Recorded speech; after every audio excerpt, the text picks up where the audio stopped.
Good morning. On this Thursday morning, we've got some conditions that are better than they were yesterday morning. We've warmed up a little bit. It was a little tough yesterday, though. When we factored in that wind, it really had a bite to it. So today, keeping those winds a little bit lower, and we'll continue to see those milder temperatures. We're looking off on our sky cam down toward the West Acres area right now here in South Fargo, looking up to the northwest from our vantage point.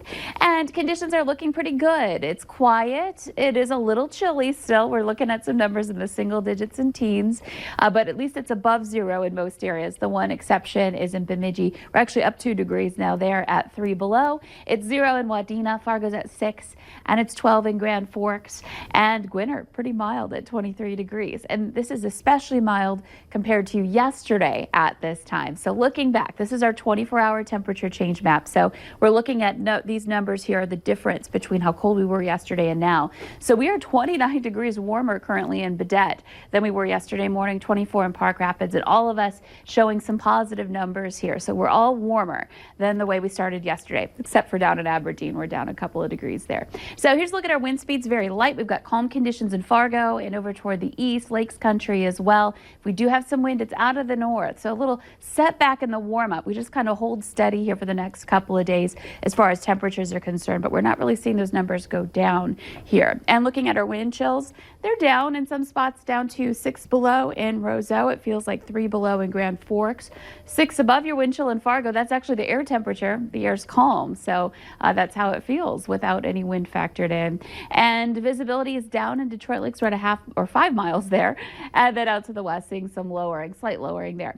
So here's your radar and satellite map. We've got some clouds starting to move in. Over to the east, it's quieter. We're looking at some clear skies, but out west, we're going to watch those clouds take over, and those will just continue moving eastward here today. We'll see more cloudy skies coming up here in the forecast for a little while. Heading into the morning, the rest of the morning, we'll watch those numbers climb into some teens to some low 20s heading into the afternoon. So this is, for some of us, is warmer than yesterday, and that does include Fargo and Lakes Country. If you're out west, maybe a few degrees cooler than you got to yesterday when that initial warm-up started.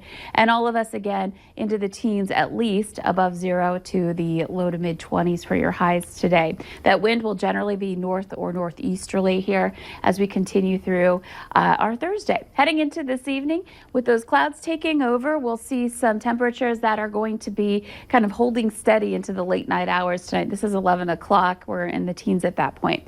Now, jumping ahead to tomorrow morning, still hanging on to some teens in most areas, so that'll be a nice start.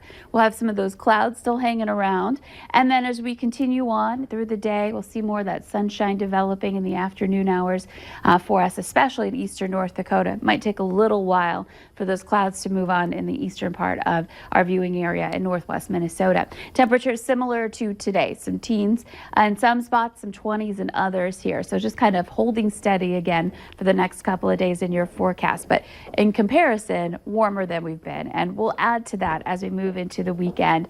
We're looking at 20s to some 30s coming up for Saturday and Sunday, and quiet weather too. That's great for those last minute holiday plans. If you're going to be traveling this weekend, going to tailgate before the Bison game, expect to have some pretty good conditions, relatively speaking. You'll still need to bundle up. And then next week, heading into the holidays, we're looking at some quiet weather, next chance for some precipitation showing up for Christmas Day and potentially beyond. So that's the next one to watch. But man, to have several days in a row like this of quiet weather and warming conditions, that's something I think a lot of us are thankful for. Yeah, very much. Thank you, Lisa. Coming up on the Valley today, we're talking holiday drinks. We'll be live with Happy Harry's with festive cocktail ideas for Christmas.